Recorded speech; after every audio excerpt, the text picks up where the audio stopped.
Financial analyst day.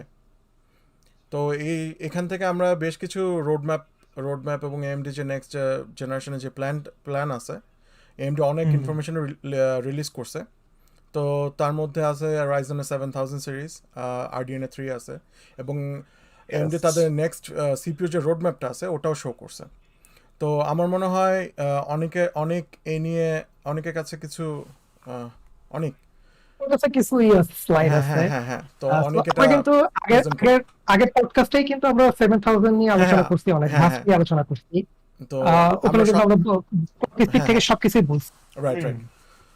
এবং আমি দর্শকদের বলে রাখি 7000 হচ্ছে হলো মানে এএমডি আপকামিং জেন 4, যেটা হচ্ছে এই বছরেই রিলিজ করবে এএমডি। আর এটার কম্পিটিটর হবে হচ্ছে ইন্টেলের 13 জেনারেশন র্যাপটপ লেগ, ঠিক আছে?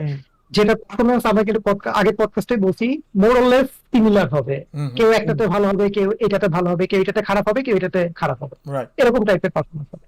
তো আমরা এখানে এমডি হচ্ছে হলো ফাইন্যান্সিয়াল অ্যানালিস্ট ডেটে হচ্ছে আরেকটু ডিটেলস আমাদের ইনফরমেশন দিছে। এখানে টোটালি এমডি বলে দিছে কি 5.5 গিগাহার্টজ এর উপরে যেতে পারবে। আর হচ্ছে আমরা সিঙ্গেল থ্রেড আপনি পাবো হচ্ছে 15%। এটা মোটামুটি খুব একটা বেশি একটা উপকারী কোনো ইনফরমেশন না, কিন্তু আরেকটু বলি, জেন 3 থেকে জেন 4 হচ্ছে এমডি বলছে হচ্ছে 25% পার ওয়াট গেইন হচ্ছে। তো এটা রাফলি গেস করা যায় হচ্ছে 10 থেকে 20% এর মতন একটা পারফরমেন্স আমরা বুস্ট পাবো জেন 3 থেকে জেন 4 রিয়েল লাইফ অ্যাপ্লিকেশন। আমরা যদি মানে বিবেচনা করি টিডিপি বা অন্য কোনো কিছু বিবেচনা করে, অন্য সবকিছু বিবেচনা করে। আর যেটা হচ্ছে ইন্টারেস্টিং, আমরা একটা রোড ম্যাপ পাইছি এমডি থেকে। সেটা হচ্ছে এখানে বলছে কি জেন 4টা হচ্ছে টিএসএমসির 5 ন্যানোমিটার বেজে হবে, যেটা হচ্ছে এই বছরের নভেম্বর ডিসেম্বরে রিলিজ করবে। কিন্তু আর একটা ইনফরমেশন দিচ্ছে কি জেন 4 এর 3D ভিক্যাশ ভার্সন আসতেছে। এটা এমডি কনফার্ম করছে আমাদের কি আমরা 3D ভিক্যাশ ভার্সন পাবো জেন 4 এর। সেটা কিন্তু 4 ন্যানোমিটার বেজ হবে। ওকে। আর একটা ইনফরমেশন হচ্ছে আপনার 2024-এর আগেই, ধরা যায় 2024-এর আগেই বা 2024-এই ফার্স্ট কোয়ার্টারে আমরা জেল 5টাকে দেখতে পারবো, যেটা হচ্ছে 4 ন্যানোমিটার বেস হবে টিএসএমসি।